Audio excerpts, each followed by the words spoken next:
Slowly bring yourself in a head to tail roll and rolling up. Eventually rolling up. Coming to a simple cross-leg, easy pose, Sukhasana, with your right leg in front.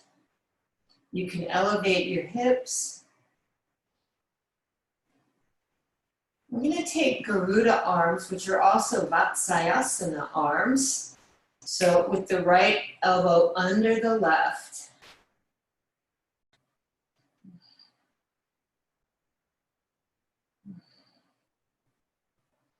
Now move that unit up and down and find a place that needs the most breath.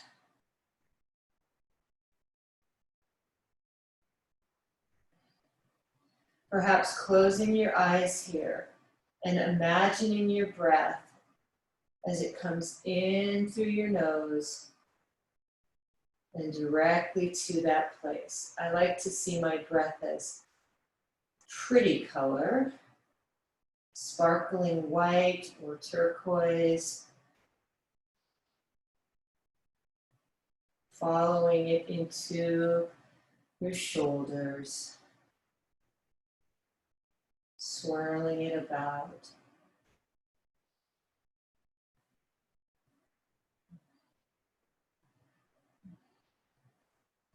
Releasing those arms, roll the shoulders. We'll take the other side now, but first lean back and place your left foot in front of your right foot. And now the left arm goes on the bottom, the right arm goes on the top. Garudasana arms,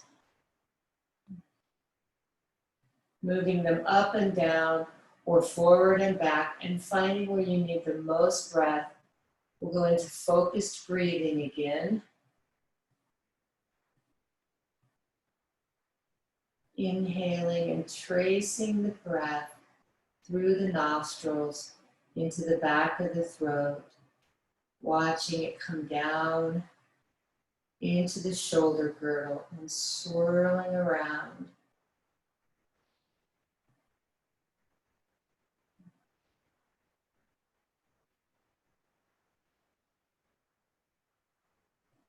Seeing that beautiful light energy healing.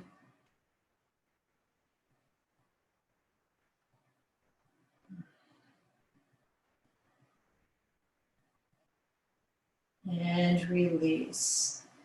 Resting your wrists on your knees. Inhale, lifting all the way through the top of the head. Really feel your heart lift. Exhale, now rounding a little bit. Leaning back, holding onto your knees. Inhale, rolling forward on the sitting bones, taking it up all the way into the chest. Exhale, rounding down. Inhale and exhale. In, out. Watching the breath, moving it through your body, healing, light, healing breath. Undo your legs and wiggle them out a little bit. Take a moment to massage your knees. A lot of the hip openers, well, pretty much all of the hip openers involve your janus or your knees, and they get cranky sometimes. So let's just go right into fire log. Placing the right foot on the bottom. Making your shin parallel to a straight line, the short edge of your mat or the long edge. And then you bring the right one over the top. Ankle bone is passed so that the ankle can pass the lotus position and a little bit back from the knee to allow for more protection. Flex the ankles really a lot.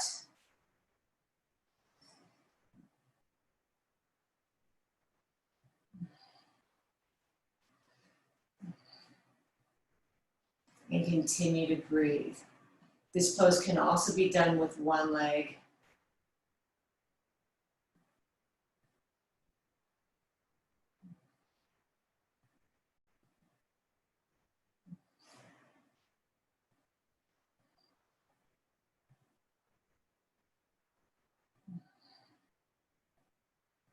I see you doing head rolls. Of course, that's perfectly acceptable. Or shoulder rolls. A little bit of motion. It's good. Of course, the breath is always moving inside of our bodies. Therefore, even in a stillness pose, there is movement within.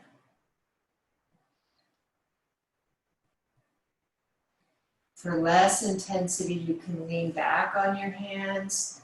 For more intensity, you can round your spine forward, keeping those ankles flexed, pushing through the heels.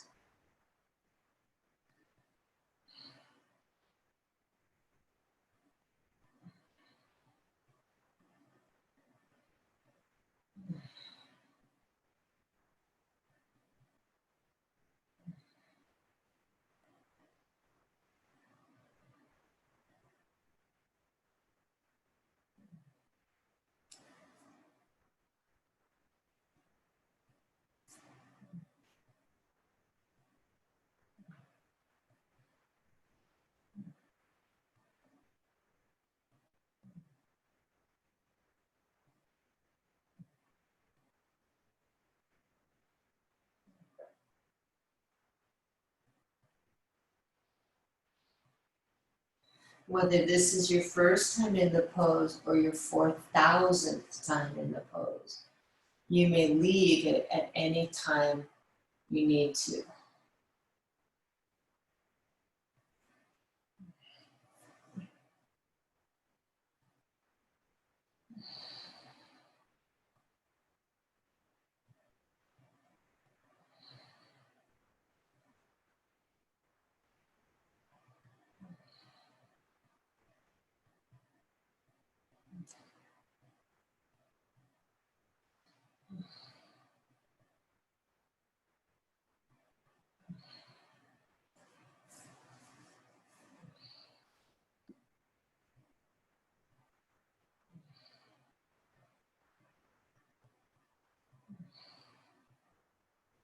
Perhaps now you can notice with focused breathing, taking the air from the nostrils down your throat, through the torso, all the way down into the hips. And there, let it swirl around.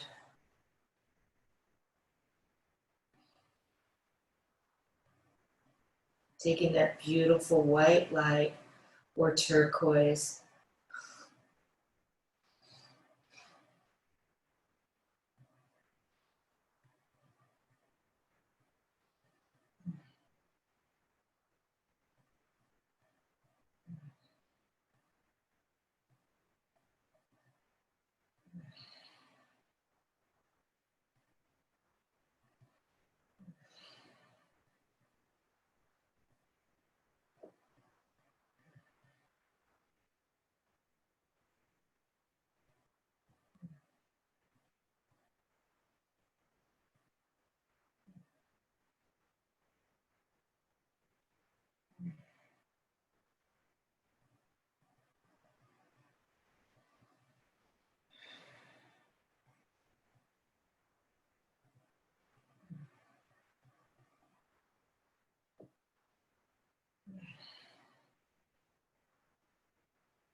moving nice and slowly, releasing yourself from the pose.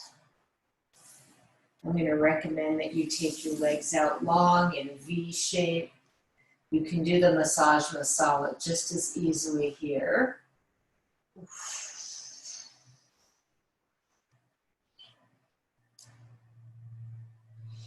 And also just as easily here, we can do pelvic tilts and rounds. So feel those sitting bones. A little hard to feel on the grass, I'm sure. Feel those sitting bones and tilt yourself a little bit forward. And then on the exhale, pull yourself to neutral. Inhale, tilt forward. Exhale, neutral. Engaging through Mula Bandha. Taking this as repair work. Perhaps even going further back. Inhale, exhale. Finding peace in your range of motion.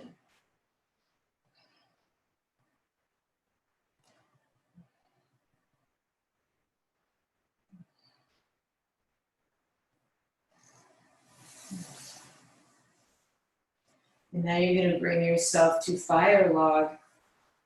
With the left leg on bottom. Flex the ankle really a lot as you place the right leg on top.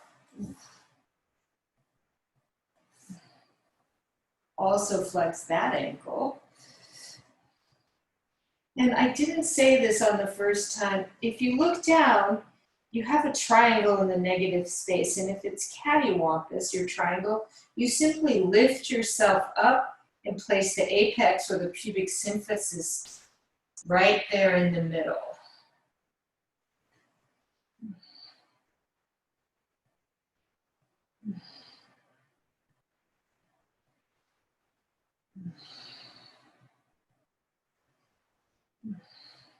We did a family Zoom call this morning, and it was really wonderful to see everyone.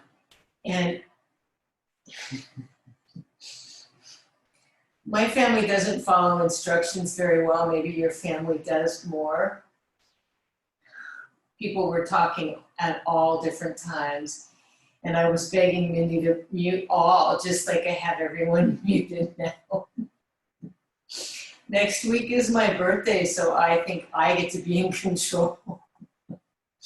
Art made a joke and he said, it's Kristy's birthday, only she gets to talk. That will not be what happens. But I will be muting without the possibility of unmuting yourself unless somebody raises their hand and wants to be unmuted, then I will unmute them. I find this hilarious. I find my family hilarious. I cried for a good 5 minutes after we ended the call because I feel as if I missed them all so much. And seeing them makes it more real. It just makes it more real. So you can stay upright, you can lean back, and you can lean forward, rounding forward, simply keeping the ankles flexed, pushing through the heels. I like to use my forearms as extra regulators, so I keep the ankles flexed.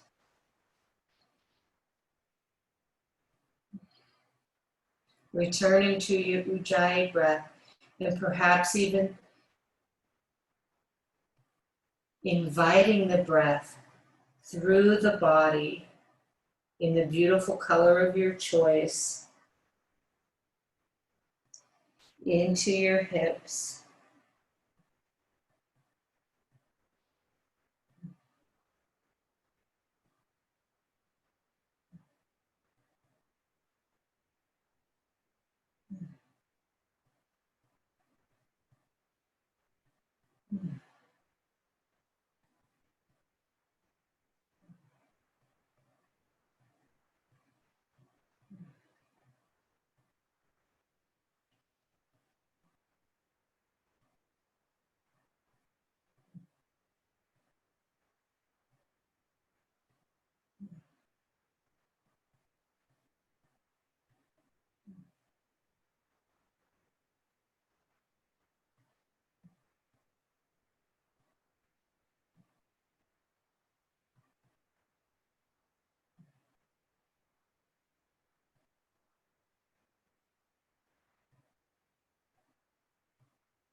Leaning back, releasing very slowly. Coming to that V shape once again. Take all the time you need.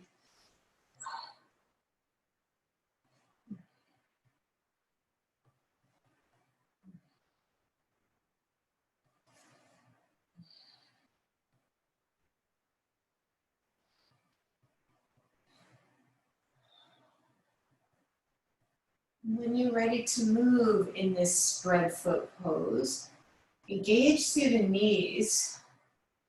It's very nice after the position they were in to fire up all those muscles around the knees. And make circles with your torso, forward and back, taking one direction.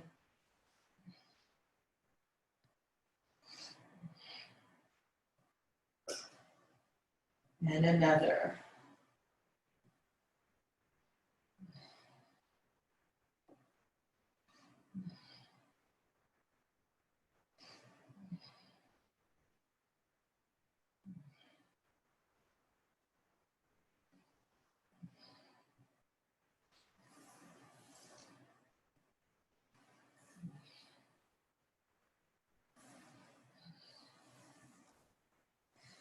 So we're going to take a forward bend here.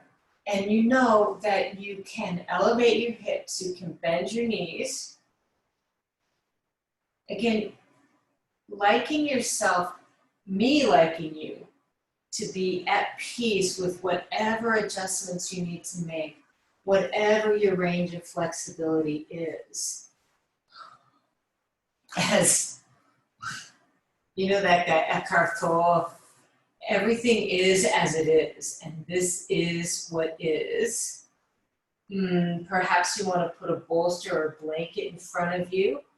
If you don't have that, you can use your elbows.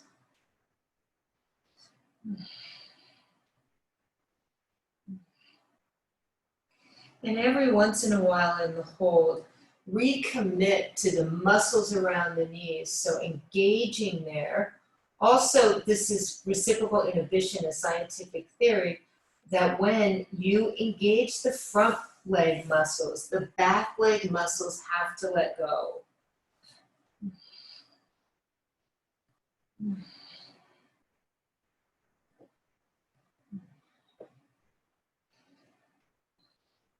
And I think an appropriate meditation for this pose is one we did last week, Jack Kornfield's translation. And doing it for yourself now.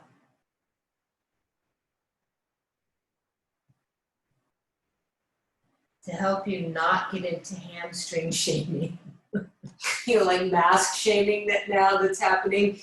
There's a hamstring shaming. Cure. I am filled with loving kindness. I am well. I am peaceful and at ease.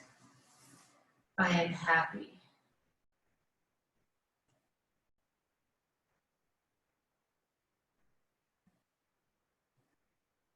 I am filled with loving kindness.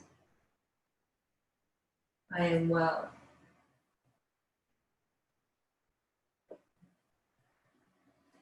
I am peaceful and at ease. I am happy.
Begin to walk your torso up slowly, little by little.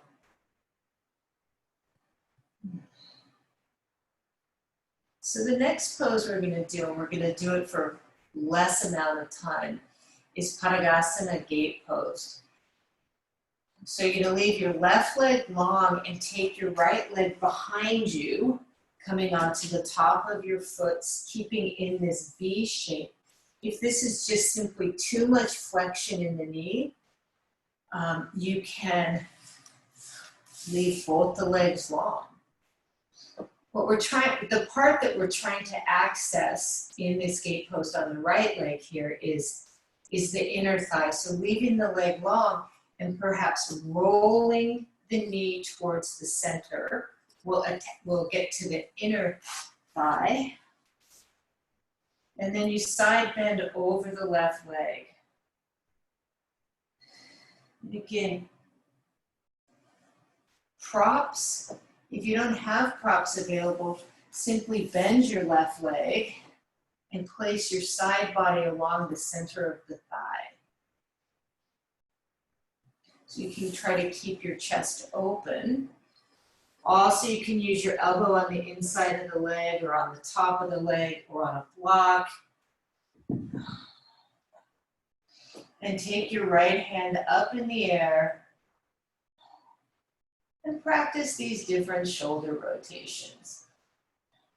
Internal, external, medial, lateral. It really warms up the arm. It's really lovely. If you feel like doing arm circles there, you're welcome to, or even wrist circles.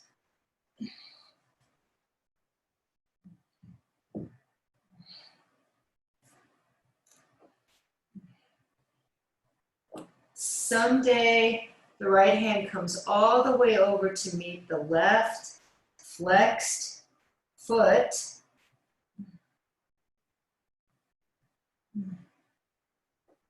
Also, it can rest behind your back.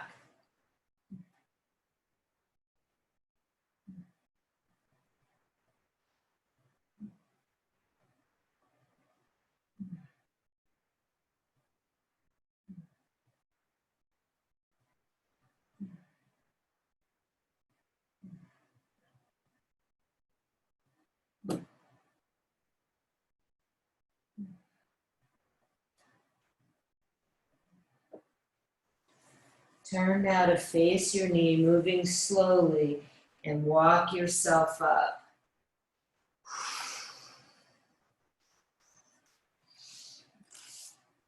Undoing your right leg, bending your left leg, or simply rotating it to the inside.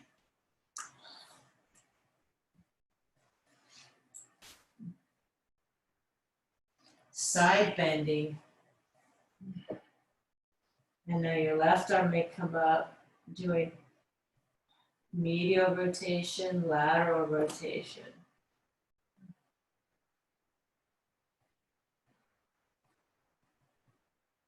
Wrist rolls or tiny shoulder circles. perhaps all the way over to meet your other hand, which is on the flexed right leg, foot, ankle.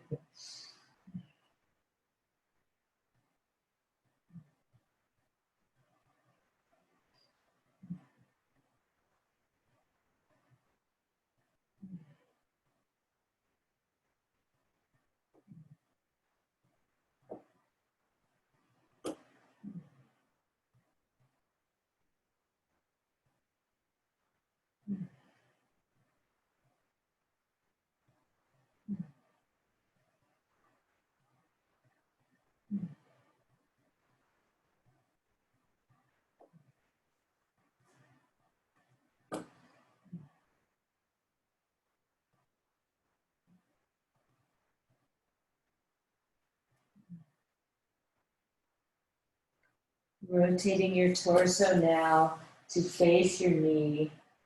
Begin to walk yourself up little by little.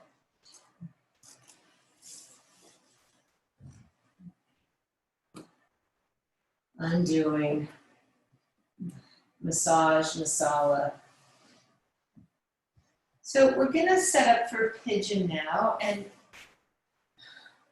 if it's possible for you to do a rising pigeon, I'd like you to begin there. And one of the best ways, we go old-fashioned pigeon, which means, I'm going to try to show you this. The right foot is going to come back by the groin as the left leg comes back. Now, perhaps you can see, I hope you can see, my right toes are pointing backwards.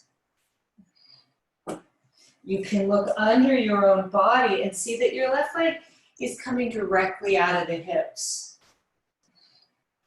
And now comes propage under the right hip. And the reason we do that, it's pretty important, is so that you can relax the muscles in the hips. So for a rising pigeon, you might like a block under your hands. Good call, sister. This is a good pose with all this extra walking. I'm going to move to the side so you can see it side angled.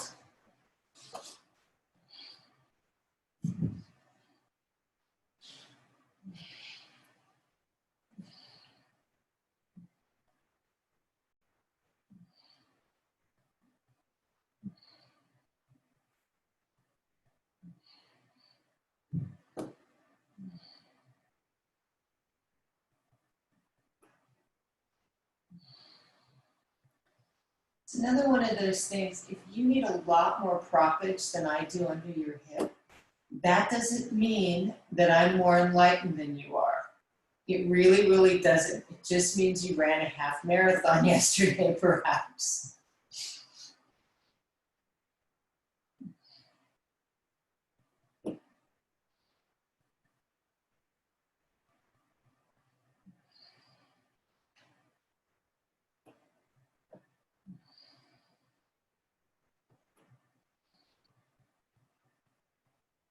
If you care to go to a dreaming pigeon sooner than later, go ahead and make your way there. You can simply drape your vertebrae in this old-fashioned version of Kapotasana. The belly's really in front of the ankle, the low shin, and you can drape those vertebrae right over that and rest. Of course, a pillow here under your chest is lovely.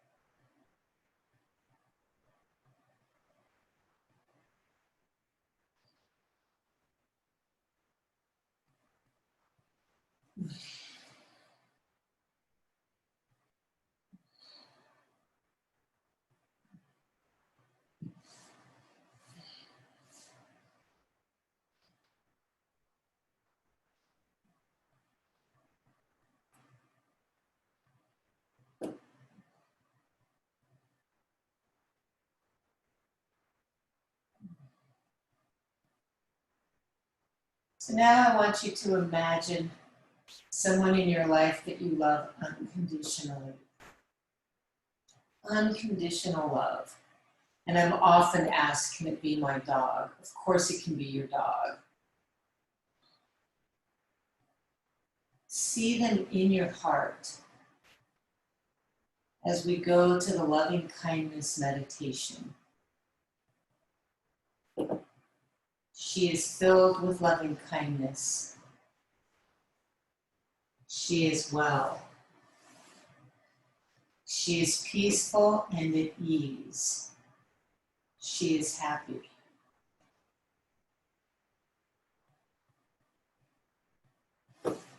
He is filled with loving kindness. He is well. He is peaceful and at ease. He is happy.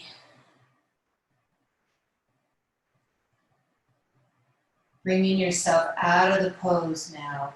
We'll go back to that loving kindness on the other side.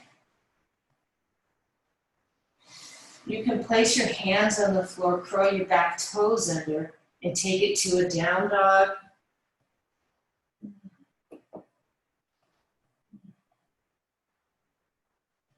You can also simply roll to your right hip and bring your left leg forward. And just fell right off my bra. Move slowly and allow yourself to feel what you feel. One of the most radical teachings in yoga, in Buddhism, is feel your feelings. We even have these goofy things. There's a Buddhist saying that is, what we resist persists. So when we hide or block or bury our feelings, they last longer. So now setting yourself up on the left side. Again, the toes come back towards the groin and the lower leg is about a 45-degree angle. So the groin sets right on the heel, propping under the left hip. And if it's different from the right hip, that's okay. If it needs more or less, again, it is what it is. Staying in the rising pigeon for a while, perhaps using a block for your hands, perhaps not.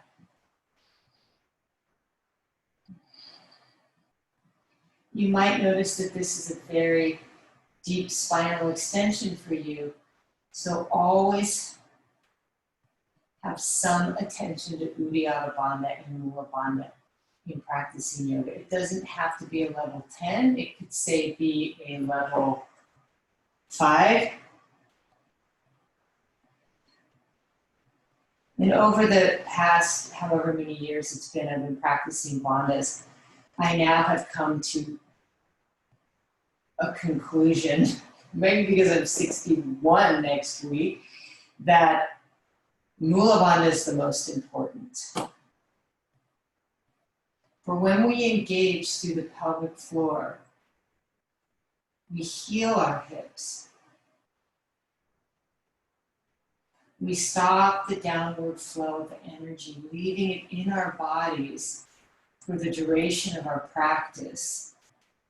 Because yoga is not now, nor has it ever been, a performance. It is a healing practice. Going to a dreaming pigeon, if you like. Draping those spine, draping those vertebrae over the ankle, over the shin.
And now begin to leave your Ekapada Kapottasana little by little, breath by breath, moving through that down dog or simply rolling on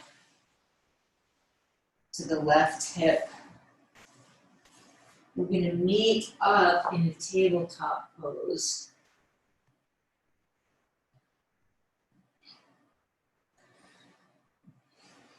For cat-cows with any personal add-ons.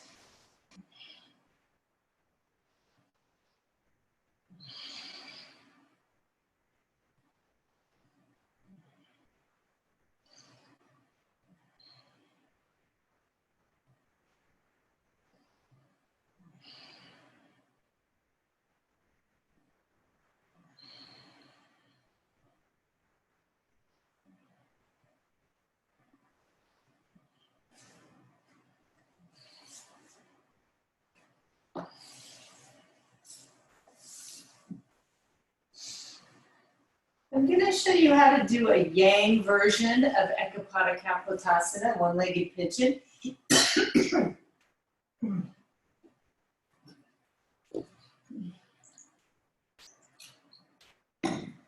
Step by step, so you come to your bottom and start with your right leg. You're going to grab your heel, and it's going to be as in Anjaneyasana, fire log. It's very flexed heel. Now you're going to hold it or put it in the crook of your left elbow. Slowly come back down to what looks like a half boat. It's kind of a Ardha Navasana, Ekapada Kapottasana, very yang pose, right? In fact, the more flexible you are, the less core work you get here. To find more ease, you can take your left leg higher, and now begin to count your breaths, but I will tell you when it's a minute.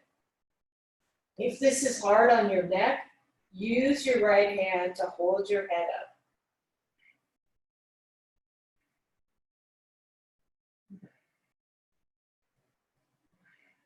This is also an awesome way to see, because you can see the pigeons upside down, you can see your left leg, that it's coming directly out of the hips.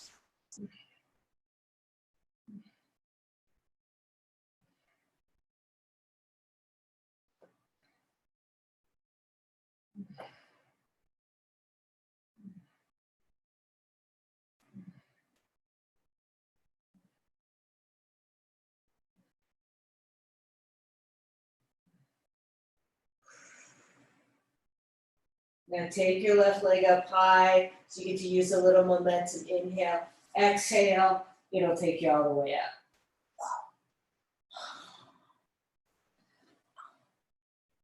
Going for the other side.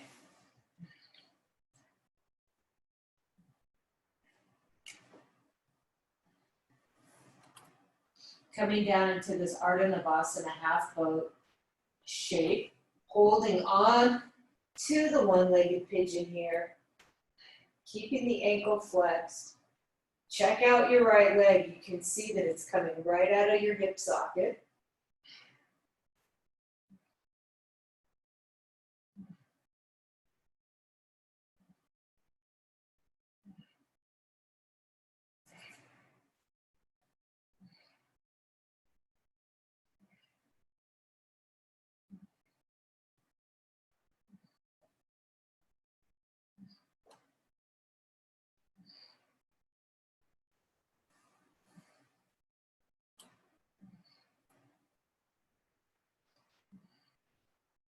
And now take your right leg up straight in the air. Inhale, exhale, bring yourself up. Whew. So that's a really great pose for when you're thinking, what do I have time for? 1 minute each side. It's almost a complete practice. Joking. Complete practice is a sun salutation. All right. So we're going to end class with twisting on each side. You can take and go back to the loving kindness meditation for somebody that we love unconditionally.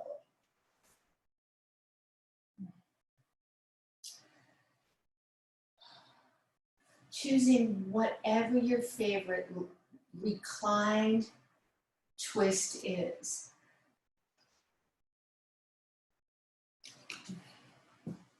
I like to do a one-legged twist.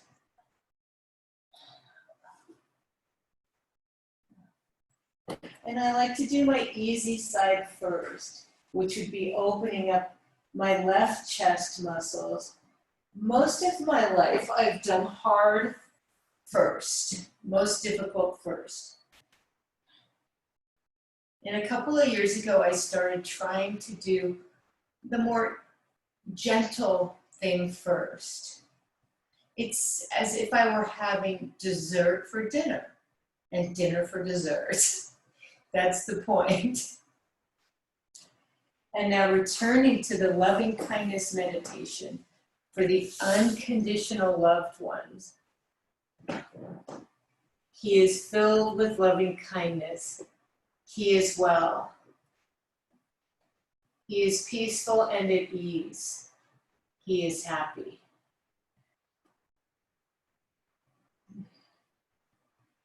He is filled with loving kindness. He is well. He is peaceful and at ease. He is happy.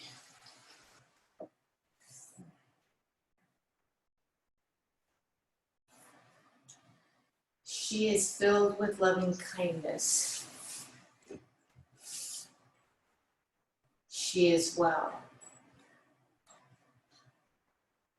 She is peaceful and at ease. She is happy.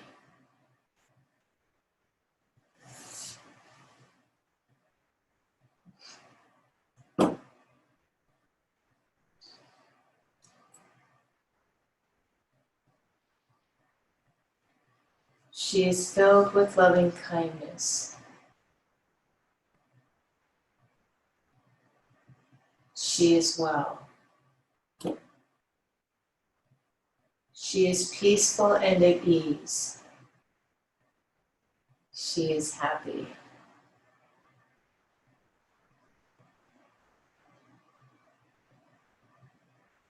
I invite you to use this meditation the next time you're worried about your loved one. To find your way into loving kindness.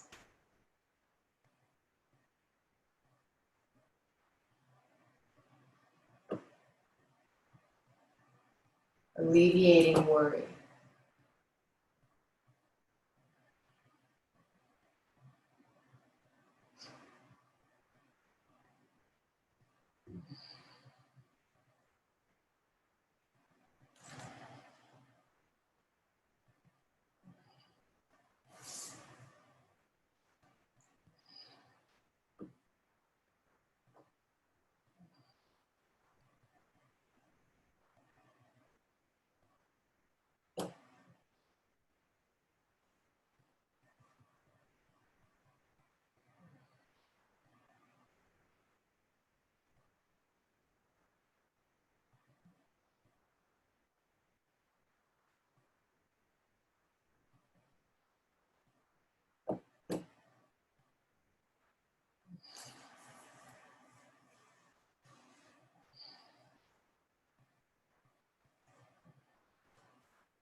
Slowly making your way out of your twist. Taking a neutral pose, the shape of Shavasana or easy rest pose.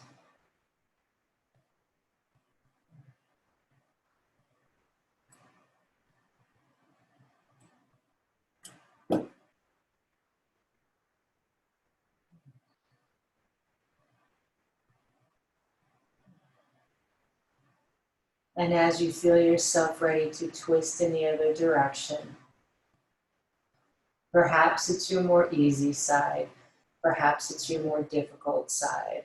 Perhaps they're just the same.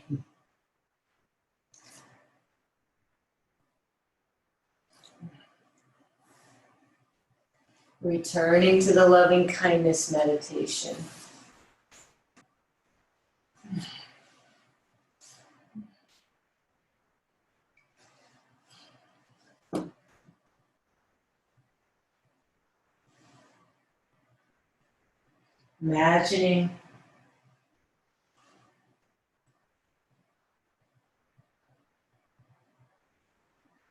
Imagining someone that's more difficult for you, or that brings your stuff up.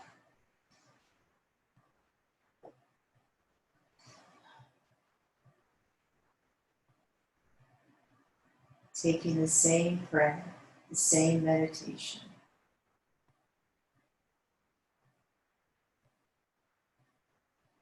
She is filled with loving kindness. She is well. She is peaceful and at ease. She is happy.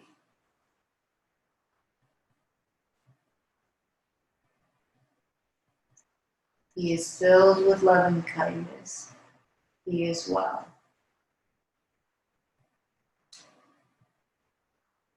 He is peaceful and at ease. He is happy.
And now returning to a neutral pose, covering yourself up with a blanket or a sweatshirt so that you can enjoy your Shavasana.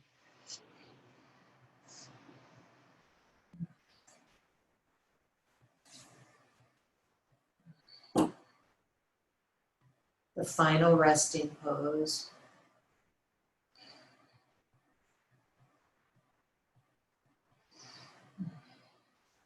Offering your practice up for something greater than yourself, something lesser than yourself, something equal to yourself, knowing that someday the self disappears and we are one.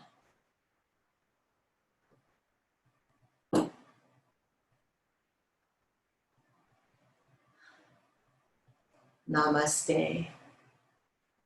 Thank you for being here.